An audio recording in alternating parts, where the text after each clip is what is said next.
À la cour du roi Biya, monarque du Cameroun depuis 35 ans, l'extravagante reine Chantal attire tous les regards. Mais qui se cache réellement derrière ses perruques rousses et ses robes couleur fuchsia? Rien ne prédestinait Chantal Biya, née Pulchérie Vigneroux, d'un père français et d'une mère camerounaise, ayant grandi à Dimako, une minuscule localité perdue dans une immense forêt de l'est du pays, à accéder à la tête de ce pays de 22 millions d'habitants.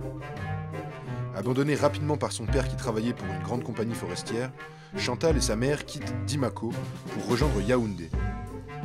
Chantou enchaîne alors les petits boulots et travaille comme serveuse, coiffeuse ou encore mannequin pour survivre dans la jungle urbaine.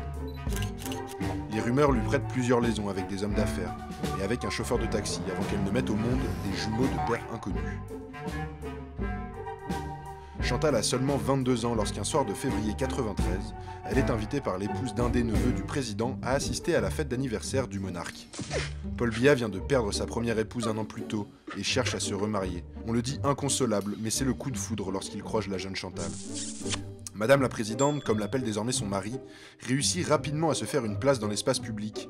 La rayonnante Chantal au style tape à l'œil contraste aux côtés de son mari, effacé et austère. Son investissement dans la lutte contre le sida et des projets humanitaires toujours bien médiatisés contribuent à sa popularité. Chantou a aujourd'hui une influence politique bien réelle. De nombreuses personnalités originaires de sa région ont été d'ailleurs nommées à des postes clés. Madame Biya a su également assurer la descendance du roi Paul en donnant naissance à Paul Junior et Anastasie Brenda, qui ont passé le plus clair de leur enfance sur les bords du lac Léman en Suisse. Car si la cour des Biya est censée se tenir au palais de l'Unité à Yaoundé, le cercle présidentiel séjourne en réalité une bonne partie de l'année dans les palaces européens. Si Chantou est entrée au palais sur la pointe des pieds, la roturière de Dimako a acquis en 24 ans de règne ses lettres de noblesse.